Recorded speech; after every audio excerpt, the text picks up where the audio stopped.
हे what's up guys, welcome back once again.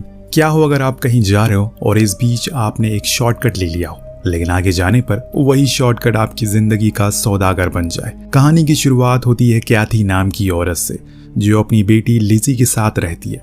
आपको देखने में सब कुछ काफी नॉर्मल लग रहा होगा, लेकिन असल में हकीकत इसका बहुत ही उल्टा है। सबसे पहले तो मैं आपको बता दूं, कैथी एक सिंगल मदर है, क्योंकि उसका अपने हस्बैंड से डिवोर्स हो चुका है और तब से ही वो हर रोज ड्रिंक करती है, खूब नशे करती है, यहाँ तक कि कई बार तो अपनी ही बेटी को मारती पीटती भी है। लेकिन लिजी हर बार अपनी माँ को संभालने की कोशिश करती है, उनका पूरा ख्याल रखती है, लेकिन कई बार उसका भी सब्र का बांध टूट जाता है। जैसे एक दिन उसने सोती हुई अपनी माँ की गर्दन पर चाकू रख दिया, लेकिन उसके आगे कुछ नहीं कर, क्योंकि आगे करने की उसकी हिम्मत ही नहीं हुई। हमें ये भी जानने को मिलता है कैथी की इन्हीं हरकतों की वजह से उसका हस्बैंड और लिजी के पिता ने उसे छोड़ दिया, क्योंकि आए दिन अपने कामों से वो भागती है, यानी कि जिम्मेदारियां नहीं लेती किसी भी चीज की। इसीलिए उसने अलग ही रहने का फैसला कर लिया। पर कभी कभी ये लोग उनसे मिलने के लिए जाते हैं, क्योंकि लिजी को अपने पिता से मिलना अच्छा लगता है। परंतु आज भी कैथी ने उठने में देर कर दिया, जिसके कारण उन्हें दिन के बजाय रात के अंधेरे में ड्राइव करना पड़ेगा, जो चीज लिजी को पसंद नहीं थी। पर अपनी माँ की हरकतों के कारण उसे ये सहना ही पड़ता है। अगर उसने जाने से मना किया तो फिर पता नहीं कब अपने पिता से उसकी मुलाकात होगी। और इसीलिए वो कार में बैठ गई और यहीं से शुरुआत होती है इस कहानी के प्लॉट की, जो जैसे जैसे आगे बढ़ेंगे आपको डर का एहसास देते चले जाएंगे। माँ बेटी अब कार को लेकर ड्राइव पर निकलते हैं। रात का अंधेरा हमें कुछ और इशारा कर रहा है, जैसे कि मानो बहुत ही कुछ खौफनाक होने वाला हो। और बूम, यहाँ उनकी कार का टायर फट जाता है, जिससे बुरी चीज क्या हो सकती है। एक सुनसान सड़क पर जो चारों ओर बस घना अंधेरा हो, और ऐसे में कार खराब हो जाए तो खुद ब खुद इंसान की पैंट गीली हो जाती है। लेकिन लिजी घबराती नहीं, उसने फौरन फोन निकाला और 3 लोगों को फोन लगाया। पहला तो टो ट्रक को, जो आकर उनकी कार ले जाए, दूसरा खुद के पिता को, जो कब आएंगे हमें नहीं पता। लेकिन इतना जरूर मैं आपको बता दूं, जितनी जल्दी इसने कॉल लगाया है उतनी जल्दी इस कहानी में कुछ भी नहीं होने वाला। और तीसरी कॉल लगाई गई है पुलिस को।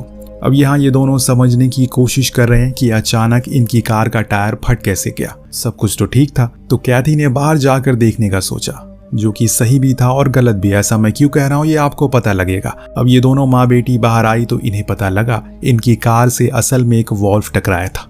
पर ये तो पहले से ही घायल है, जैसे मानो किसी ने इस पर बहुत ही गहरा वार किया हो। शायद कोई जानवर हो सकता है, लेकिन लिजी के दिमाग में कुछ और ही चल रहा है। तभी उसे एहसास हुआ मानो कोई उन्हें देख रहा हो। किसी तरफ से ये बात उसने अपनी माँ को बताई। उन्होंने कहा कि हो सकता है कि यहाँ कोई जानवर हो, चलो हम कार में चलते हैं, ऐसे बाहर खड़े रहना सही नहीं है, और अभी हम कार में ही सुरक्षित रहेंगे। कुछ देर के इंतजार के बाद इनके पास फाइनली एक ड्राइवर आता है, जो कि टो करने के लिए आया था। इसका नाम जैक होता है। जैक ने बताया कि उन्हें थोड़ी मुशक्कत करनी पड़ेगी कार को टो करने के लिए, क्योंकि वो जो हुक लेकर आया है वो कार में नहीं लगेगा, इसीलिए उसे दूसरा हुक बनाना पड़ेगा। तब तक ये लोग अपना जो कुछ भी सामान है उसे ले जाकर ट्रक में रख दे, जिसमें इनका फोन भी था। लिजी की नजर पड़ती है जिस वॉल्व से वो टकराए थे वो अभी अपनी जगह पर नहीं है, और ये चीज उसे डरा देती है। परंतु उसकी माँ का कहना था कि वो शायद जिंदा होगा और खुद के पैरों पर चलकर जंगल में चला गया होगा। लेकिन लिजी को यह बात हजम नहीं हो रही है, क्योंकि जब उसने उसे देखा तो वो बुरी तरह से घायल था, और ऐसे में वापस अपने पैरों पर चलकर जाना कुछ बात समझ नहीं आई। और इधर जब कैटी को पता चला कि उसका फोन तो उसकी बेटी ने ट्रक में रख दिया, तो वो उसे जबरदस्ती वापस बाहर जाकर लाने को कहती है। हालांकि वो बाहर तो नहीं जाना चाहती, लेकिन अपनी माँ की डांट के आगे वो भी हार गई और डरावनी रात में भीगती हुई कार में गई। फोन लेकर वापस आने लगी, तभी उसकी नजर पड़ी उसी वॉल्व पर, जो अभी सड़क किनारे पड़ा हुआ है, यानी कि किसी ने उसे घसीटा था उसकी अपनी जगह से। इतनी में हम उसके पीछे किसी डरावनी परछाई को देखते हैं, जो बहुत ही डरावना लग रहा है, और इस चीज को उसने भी महसूस किया। इसीलिए वो फौरन अंदर आकर अपनी माँ को सब कुछ बताती है। पर वो अभी भी उसे समझाने की कोशिश में लगी हुई है कि ये सब उसका कोई वहम हो सकता है। परंतु तभी कैथी देखती है कि जैक कहीं नजर नहीं आ रहा है। अचानक वो कहाँ चला गया होगा। इस चीज को देखने के लिए वो बाहर गई तो देखा कि वहां तो वो है ही नहीं, बस उसकी टॉर्च है। तभी इनके कार के ऊपर एक कटा हुआ इंसानी हाथ आकर गिरता है, जो देखकर उसकी रूह कांप जाती है। फौरन ये लोग कार की तरफ रुक करते हैं। इतने में हम वही पास में ही बेचारे जैक को रेंगते हुए देखते हैं, बिना हाथ के। इसका मतलब ये है कि वो हाथ इसी का था। पर अब वहां इन तीनों के अलावा कोई और भी है जिसे इन दोनों ने देख लिया है। ये वही दरिंदा है जो इस जंगल में सालों से रह रहा है। हालांकि लोगों ने इसके बारे में सुना तो है, लेकिन किसी ने कभी देखा नहीं है। पर आज इन दोनों ने देख लिया, लेकिन अब क्या होगा। कैथी जैक को फौरन ट्रक में जाने को कहती है, क्योंकि अगर वो कुछ देर और बाहर रहा तो उसके शरीर के और भी हिस्से हो सकते हैं। पर वो इस हालत में ही नहीं था कि खुद को बचा सके। कुछ ही देर बाद वही होता है जिसका हमें डर था, यानी कि इन दोनों के सामने ही उसे नोच नोच कर खा जाता है वो। इस मंजर को जब इन्होंने देखा तो इनके होश उड़ गए। अब दोनों माँ बेटी अपनी सारी पुरानी गलतियों को माफ कर चुकी हैं, क्योंकि इन्हें अभी सिर्फ ईश्वर ही बचा सकता है और कोशिश करनी है कि किसी भी तरह करके जल्दी से किसी को यहाँ पर मदद के लिए बुला सके। पर अभी तक पुलिस आई क्यों नहीं? फोन तो शुरुआत में ही कर दिया था। हो सकता है कि बारिश के कारण रास्ता खराब हो या फिर इस जगह पर कोई आना ही नहीं चाहता है। अब माँ बेटी की हालत तो खराब है, क्योंकि इन्हें अब मौत का डर सताने लगा है। ये सब देखने के बाद लिजी बुरी तरह कांपने लगती है, पर उसकी माँ उन्हें सहारा देती है और कहा कि ये सब थोड़ी देर में खत्म हो जाएगा, कोई ना कोई उन्हें बचाने के लिए तो जरूर आएगा। तब तक उन्हें हिम्मत बांधनी पड़ेगी। पर वो बेचारी लड़की अभी बहुत छोटी है, अगर उसे इतनी ही समझ होती तो शायद वो यहाँ पर ना होती। अब तभी वो दरिंदा इनके कार के बाहर आ जाता है। हालांकि ये दोनों खुद को शांत रखने की बहुत कोशिश करते हैं, लेकिन उसे ये मंजूर नहीं था, क्योंकि अगले ही पल उसने कैथी को कार से बाहर घसीट लिया। उसे देख ऐसा लग रहा है कि मानो उसे कई बरस से इंसानों को खाने का मौका नहीं मिला, इस कदर वो उतावला हो रहा था उसे खाने के लिए। लेकिन तभी वहां सही समय पर एम्बुलेंस पहुंच जाती है, जिसकी लाइट से ये दरिंदा भाग जाता है। परंतु नर्स ने जब इन दोनों को देखा तो उन्हें भी समझ नहीं आया कि असल में यहाँ हो क्या रहा है। पर पहले तो कैथी को फौरन एम्बुलेंस में लेकर आते हैं, वो उसकी मरहम पट्टी की शुरुआत करते हैं। इस दौरान लिजी उन्हें सब कुछ बताती है, कैसे उनकी कार एक वॉल्व से टकराने के बाद एक पेड़ से जा टकराई।